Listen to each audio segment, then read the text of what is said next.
Hello there again, stroke warriors and their families. Actually, and TBI and a couple other brain injury people. Today we have a special therapy show about mental health. Our guest is Grace James. Hey, Grace, how are you? Hello, I'm good, thank you. Good. And where are you located at? So I am near London in England. Okay.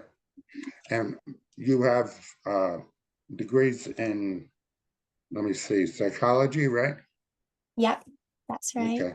Yeah, Bachelor's. so I have a bachelor's in psychology and then I went on to do a master's in neuropsychology, so more specializing in brain injury, that kind of thing. Oh, wonderful, wonderful. Mm. Then we're in the perfect place today, aren't we? We are. You know, I I was telling you before when I started my stroke journey, recovery journey, that I had very little information. And one of Mhm. the biggest things that I didn't learn till way later after being in a dark spot a couple times, very dark, um, wanting to give up, I realized that mental health was a big part of stroke recovery. Can you share why that plays such a critical role in stroke recovery? Yeah, absolutely. So firstly, I'm really sorry to hear that you went through that. It's so common that people do experience that, unfortunately. And this is why we do what we do now, where we talk a bit about mental health and its role that it plays in stroke recovery. And it's why it's so important. So we find that there tends to be a big focus on restoring our lost abilities. So things like walking practice or speech recovery, that kind of thing. So while that's so important, it's also so equally important to talk a bit about mental health and the role that that can play in stroke recovery. And there's a lot of evidence out there that suggests that actually taking care of our mental health can have such a positive impact in recovery outcomes too. So, if we say, for example, if we're in good mental health, we can feel more resilient, more confident, and actually, this can make us feel more motivated to engage in our rehab activities like walking practice, for example. And we know that the more that we do something, the more we practice something, the stronger like the neural pathways in our brain become. So essentially, we can become better at this activity. So when we feel mentally well, we tend to actually embrace this rehab process rather than completely resist it, avoid it, and disengage from it. Um, Another reason really could be, if we're in good mental health, that's really associated with improved sleep. So we're sleeping more often, we have better quality sleep, and sleep is so important. It's a massive healer for our brains after damage. So actually, the more good night's sleep that someone gets during their recovery, the better their stroke recovery tends to be. So this is why there's so many different factors really why mental health plays a really critical role in stroke recovery and why it's really important to actually acknowledge the role that it plays. Um, yeah, so Yeah. yeah. Do you run across, I know this is, we haven't kind of talked about this before, but do you run across a lot of people after in their early stages that because of mental health stigma, they're hesitant to seek that help? Absolutely, all the time. And this is something why we do what we do now and we educate people around mental health and stroke recovery because there's a lot of stigma out there. So things like, cultural impact or people wanting just to handle things by themselves and not really talk about how they're feeling.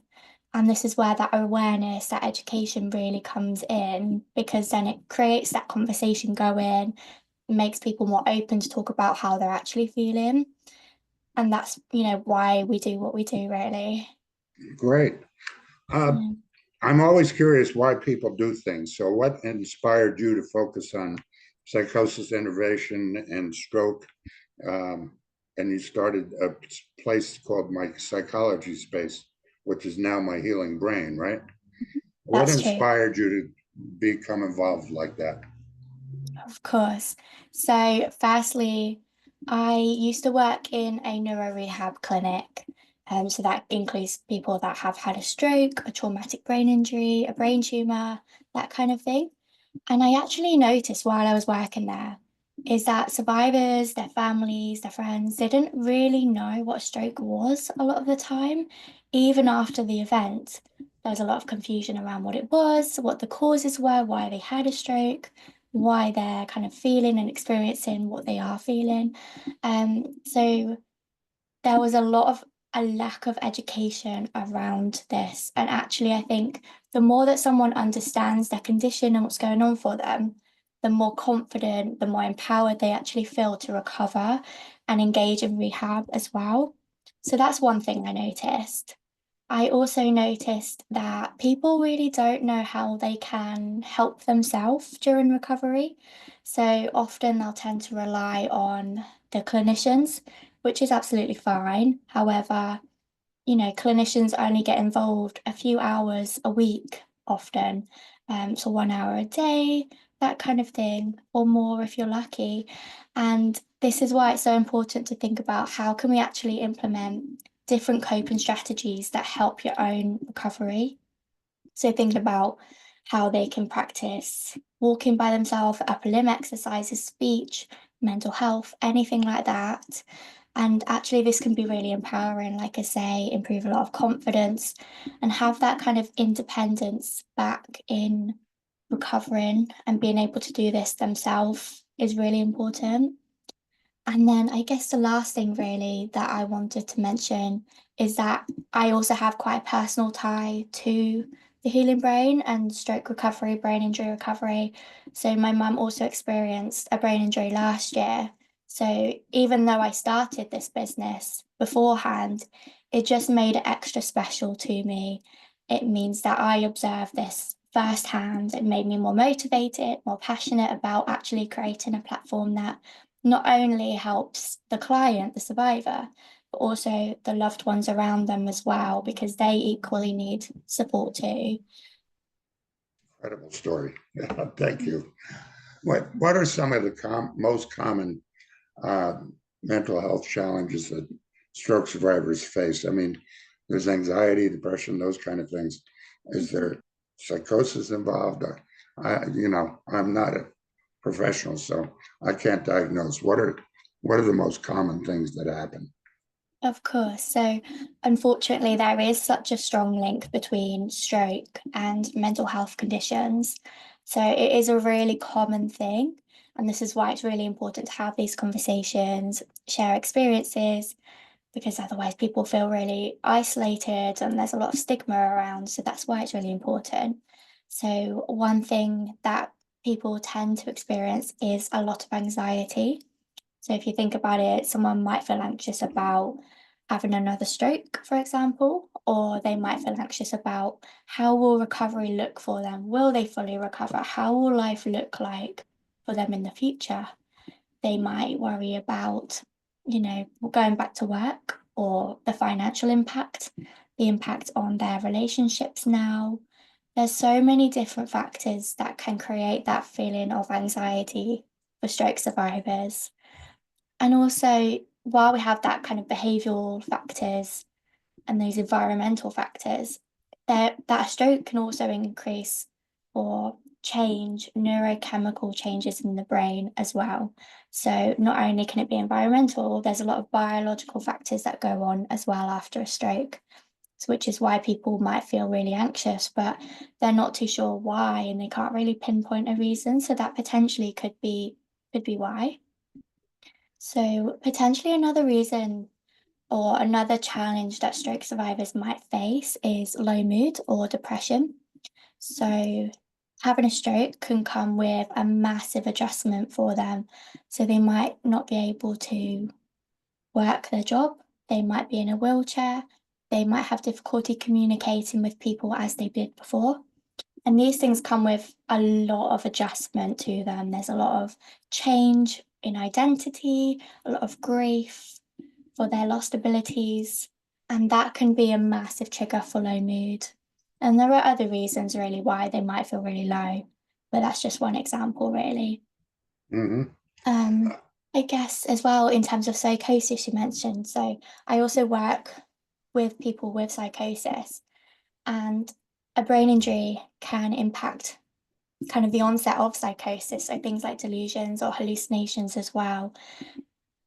Okay, There's a lot of different factors, really.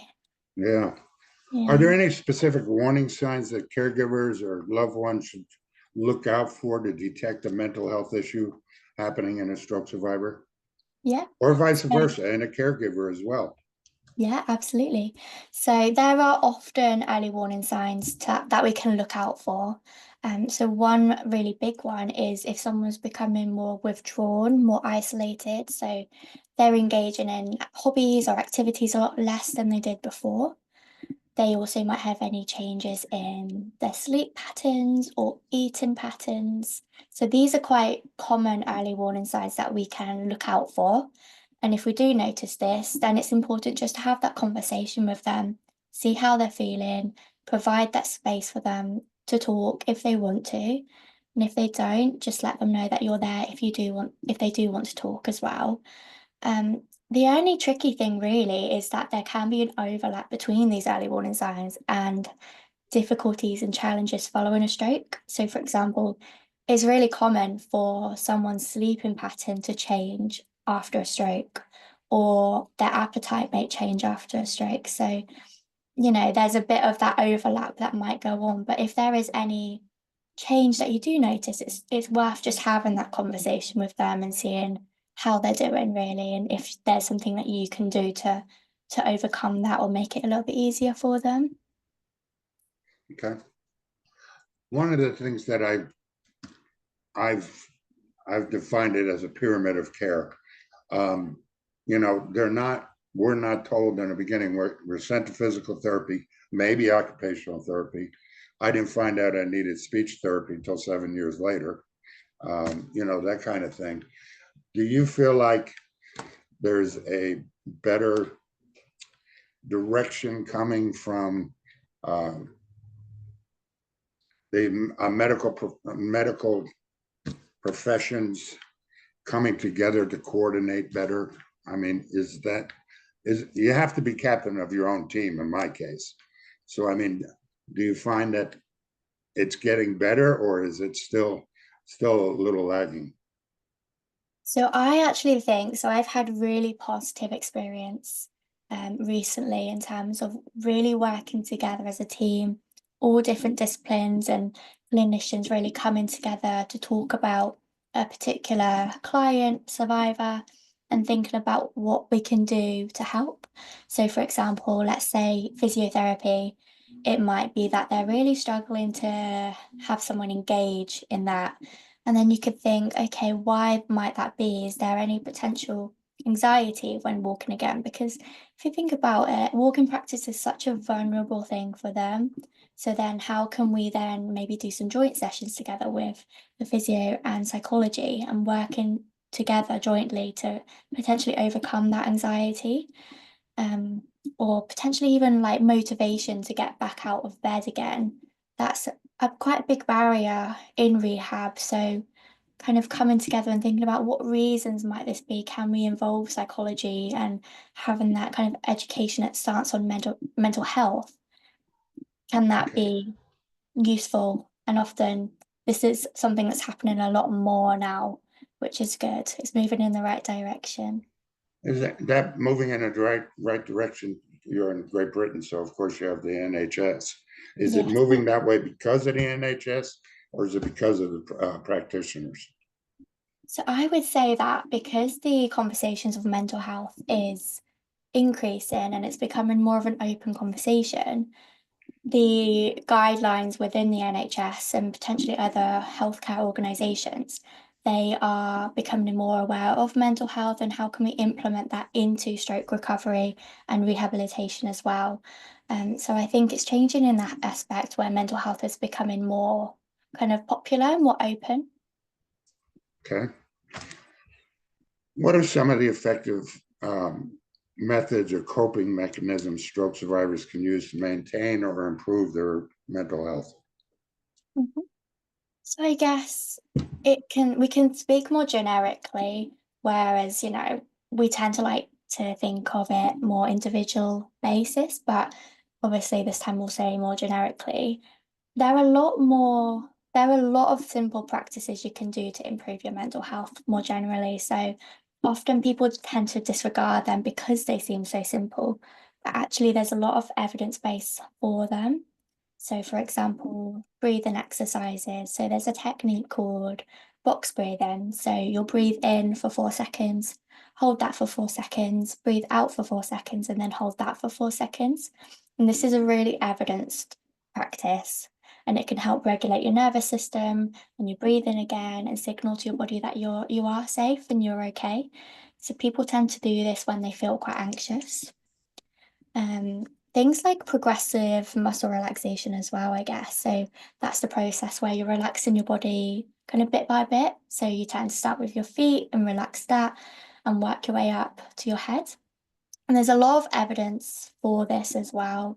There's a lot of videos on YouTube that you could find. And actually, I tend to recommend to my patients to do this before bed because it tends to kind of relax them and help them get to sleep a lot easier. Hmm. And then I guess another one is to write down your feelings, and this can have a really positive impact on your mental health. Just getting everything down rather than kind of it bottling up in your brain and then having that outburst of emotion feels less Mhm. intense.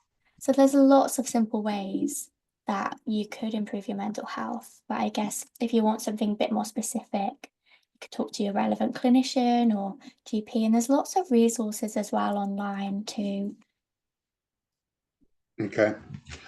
Do you, are you, wow, sorry, Ralph. Got a little lost there for a second. Um, can you speak about the importance of the strong support system for stroke recovery? I mean, and not only the stroke warrior, but what about the caregivers? I mean, that's an issue for them as well. Absolutely. So I think this is such an important topic, and it's something that we need to do more of as well. So having that support system and people around you, so your family, your friends, can really reinforce your goals and provide encouragement, motivation to recover and engage in these activities that will help you recover. They can help you celebrate all the small wins, your progress, and help you feel a little bit more positive about your recovery. They can remind you of your strengths and your abilities. There's a lot of positive things that having that support system can do. And of course, providing that emotional support as well and that listening ear if they need it as well. Um, and actually, many stroke survivors I found talk about the benefit of talking and connecting with other stroke survivors as well.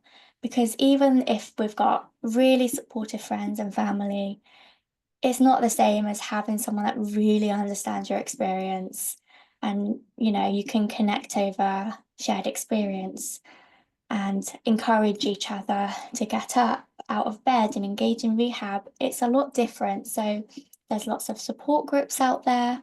There's a lot of social media communities out there.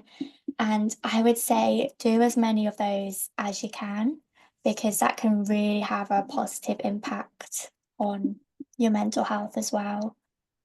And I Made a guess huge difference once I found stroke survivors. It made a giant difference.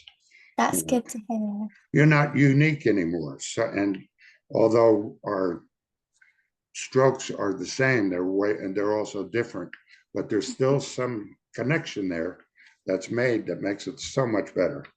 It's so much better Absolutely. to recover. Are there specific activities? One of the things that our tagline, for example, is catch the wave. That's warriors achieving victories every day. So one of the things I advocate for is to regain my confidence. I use that phrase, so it's those little victories every day. Getting out of bed, not having to look up your passwords. All of a sudden it comes back to you, those kind of things. Are there any routines that you can recommend to make that happen? Yeah, so I would say that often people find that everything can feel really overwhelming after your stroke. So even simple tasks that you would, well, deem simple before your stroke, such as brushing your teeth or showering, might feel like a really big task for you now. And that could be for loads of different reasons, such as physical disability or fatigue. And that can feel really overwhelming and have a really big impact on your mental health and your confidence. So there's a lot of importance in managing your expectations now. What can you do that's more realistic for you at the moment? Starting off really small, simple tasks, and that will but then build your confidence in doing the bigger things later on and slowly increase your sense of achievement. And that will have a good impact on your mental health as well. So often I say to my patients, write a to-do list, be realistic about it, write things that you want to do in a calendar, just get it all down, set up a plan. So you want to make a specific time, a specific day, break it up step by step, and then that will help you to kind of do these things a little bit easier rather than it's all in your head. You're not really too sure where to start. It can feel really overwhelming. So get it all down, get a really solid plan. That's what we tend to recommend. Also habit building. So build whatever it is that you want to do into an existing habit or routine. So for example, if you want to do your upper limb exercises more often, build this into a habit that you're already doing, such as brushing your teeth. Do it while you're brushing your teeth or just after, and that can help you kind of build in that routine again. I like that. I'm curious, you said managing expectations, because I went through all of that with trying to get organized and stuff. And I finally realized that if I don't expect too much and I mess up on my schedule or my to-do list, it's okay, because Yeah, I got something done on my to-do list already. So, it's okay to be like that. absolutely. And I guess just celebrating those small wins as well is so important. If you manage to do something like that every single day, it's an amazing thing. So if you're able to then just increase that slowly, amazing. That's a really good positive step to make. What, what, how can caregivers and family members support, um, stroke survivors' mental health and all of that, um, and still manage their own stress? So I guess firstly, it's really important to actually acknowledge that a stroke can also have a really big impact on loved ones and family members, friends. And it's really important for us as clinicians to be aware of this impact and that make sure that they also get the correct support too. So whether it's a care group or it's a psychology intervention, anything like that is really important for us. I would say typically it's not the best idea to talk in depth about your own mental health regarding the stroke to the survivor, because usually this can make them feel quite guilty, a bit sad. Of course, it depends on the person, but I would say in general, try and avoid talking about it in depth, but also making sure that you do talk about it. So whether that's to your friends or other family members or even clinicians, there are lots of charities out there as well. So I know in the UK, there's a charity called Mind or Carers UK, and these have a lot of really good resources and carer support as well, because it's really important that you do get your own support as a caregiver. I guess if you want to support the survivor the best you can, the best thing to do is to talk to the survivor on how you can help them and support them. They'll be the expert on this, they'll know their needs more than anybody else. But you can also talk to the relevant clinician as well to see if there's anything that you can do that's more specific to this. I guess the main thing really in supporting them is just being there for them emotionally. So having that kind of safe emotional space for them to talk about anything is really important to have. Okay. I know people that are survivors and caregivers out there that have gotten into the habit. The survivors in particular, I know a couple that they don't do anything. Their caregiver does everything for them. I mean, it's like they've given up. How do you balance empathy and encouraging independence for the loved ones? Of course, I think that's a really difficult thing to find that balance because I think it's really common for loved ones to want to do everything that they can for them. They don't want to see this family member struggling with something. That's a really difficult thing to see and witness. But equally, they want to have their independence and they want to see them thrive and do everything that they could do before. And it's a really difficult thing to find that balance. And this is where it's important to communicate with the survivor and thinking about what they'd prefer, how is it best to balance this while, having the survivor really trying to do what they can do and increase their independence and their autonomy, but also the caregiver's there if they ever need any extra support with anything as well. So it's a really difficult thing to balance and having that conversation, especially with the clinicians as well. They'll be able to give some really good advice, more specific to your situation. But I would say try your best to encourage their independence as much as possible. Give them lots of choice. So for example, would you like some help getting up? Or can you try and do this on your own? And if you get stuck, I'm just there with you if you do need that support. Offer them lots of choices. So, what would you like to do today? Would you like this to eat or this to eat? There's lots of things that you can do to improve that autonomy, even if you are doing a lot of things for them, such as cooking. Um, I guess as well, something that's really important to talk about is encouraging any small wins. So if the survivor can do something themselves, amazing. And you should encourage that, even if it seems really small compared to what they could do before, it's still something that you really want to encourage and celebrate as well. Okay. The first steps to take when someone shows signs of any kind of crisis after a stroke. Mhm. So I guess this will depend on the country that you're living in. So I can speak in terms of the UK. So if there is a significant or immediate risk of harm, we call 999. So that will kind of get an ambulance to you straight away. Or if you are quite concerned about how you're feeling, if you're going through quite significant distress or mental health challenge or psychosis, anything like that, there will be your crisis line as well. And that will depend what area you live in, and that will all be online. If it's something a little bit less immediate, then talking to your GP or your relevant clinician that you're involved in, just to talk about if you are really struggling with your mental health, then it's definitely something that you want to talk about and get help for as well. Talking, I guess, to your family, your friends, that's also really important. If you are really struggling, having that emotional support from someone that you know can be really beneficial. And there's also some really good self-help resources online. So on charity websites like Mind, um, that sort of thing. There's loads out there as well if you do want to think about how, like, I'm struggling, but I'm not too sure what to do about it.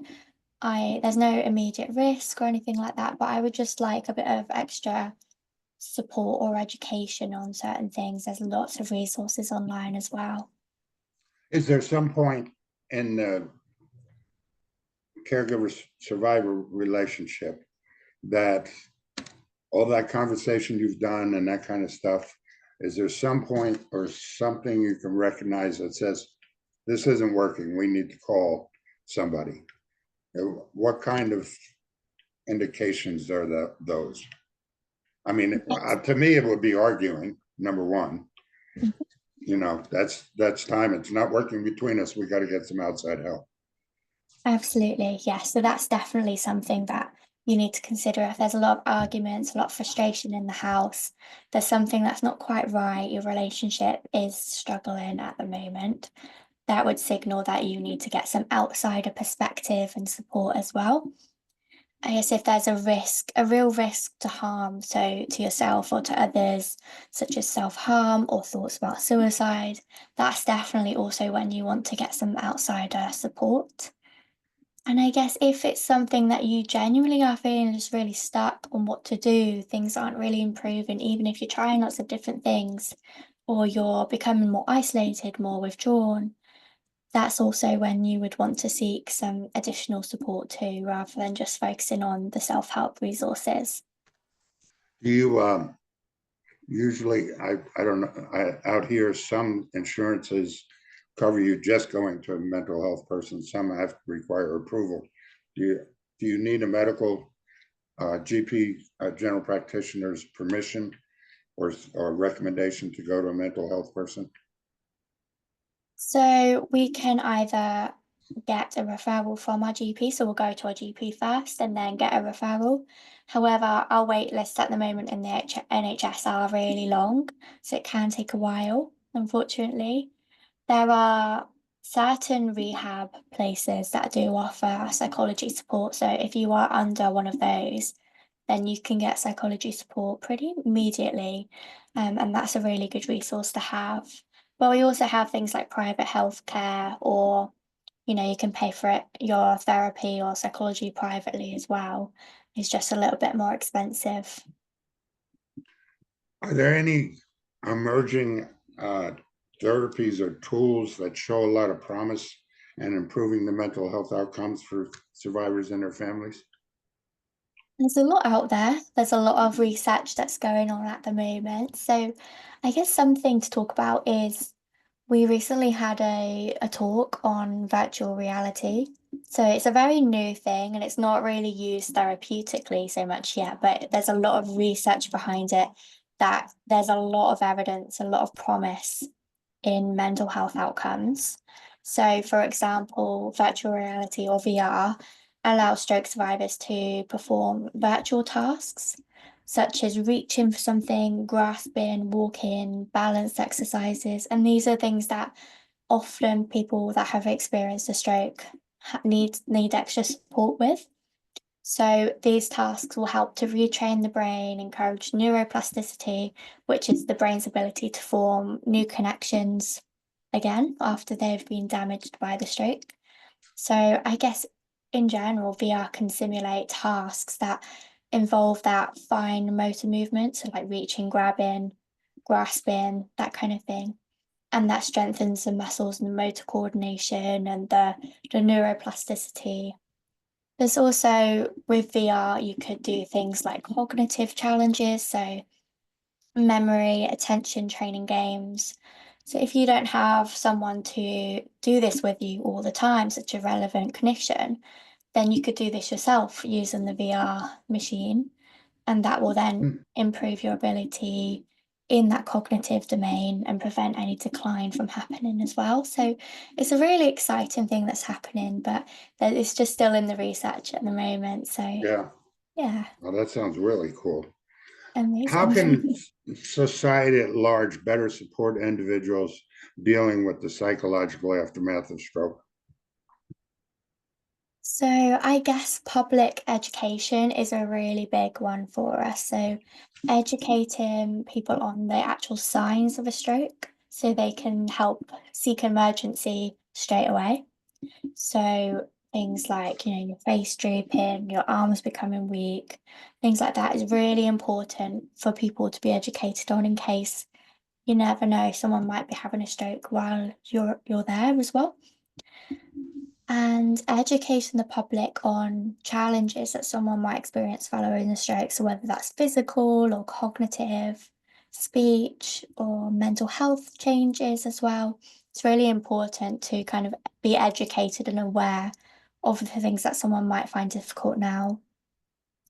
There's also that awareness that people need to have that while some disabilities could be more obvious, so for example, if someone's in a wheelchair or using a cane, that's quite an obvious disability that someone's got a physical challenge. But sometimes people with a stroke, they have a disability that is not so obvious, such as post-stroke fatigue or processing speed difficulties or memory difficulties. And I guess just having that awareness that we need to be more patient and keep in mind that someone may have a hidden disability is really important to do because you never know what someone's gone through. So I guess just having that awareness and that education from the public is just important, really, isn't it? So And several other people I've recently talked to, patience is coming up constantly. Having yes. patience with yourself, your caregiver with the patient, your patience with your doctors. I mean, that word keeps coming up. It just shocks me. I'm curious, how does My Healing Brain contribute to educating and supporting those dealing with psychological aspects of stroke? Yep. So we've got a website, and this website includes a range of different resources for people to educate themselves on topics such as what is a stroke, what is anxiety, different coping strategies that they can try as well. So lots of resources on there that they could have a read through. We also interview healthcare professionals or people that have experienced a stroke as well. So kind of having that shared experience and listening to what other people might have gone through might be helpful for them to listen to. We also write this up as well. So if you don't want to sit and listen to something and you prefer to have that resource to read, then we've got the interviews written up as well. Wonderful. What's the website? So the website is www.myhealingbrain.co.uk. Okay. And you also are on social medias, correct? Do you mind if people get a hold of you or? Of course, yeah. So I've got two Instagram accounts. So one is the Healing Brain, so the.healing.brain.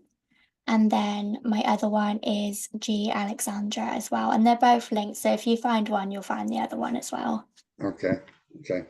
Um, what's one message that you would like stroke survivors and their families to take away regarding the connection between mental health and medical care? Of course. So I guess for stroke survivors, the really important thing that I want to get across is thinking about your mental health recovery. So not only are you going to think about regaining lost abilities, it's important to think about mental health and how the stroke it impacted that too. And I guess also thinking about how can we seek connection and social support, really utilizing what's out there. So thinking about any podcasts that are out there, any YouTube videos, any resources you can read online, having those support groups can be really useful to go to. So really kind of building that community is so important for a lot of people in their recovery. So really utilizing that, I would say, is the main thing that I really want to get across. And Okay, then I guess for loved ones and family members, regaining small wins is also really important. So you need to celebrate every little small win that the survivor might face or achieve. And really having that emotional support for yourself as a carer as well is really, really important. And there's a lot of support out there. So seeking this is something that I would really encourage. excellent, excellent. Anything else you want to add to that, Grace? I don't think so. I think that covers everything. I mean, it's a really important topic. I'm really passionate about it. So I'm really grateful that I had the opportunity just to talk about it. And I hope it helps somebody out there. So do I, so do I. I really appreciate your time today and Happy New Year. And Happy New I Year. wish you the very best. I hope we can talk again soon. Of course. Thank you very much. And I'll speak with you soon. All right, bye-bye. Okay, bye.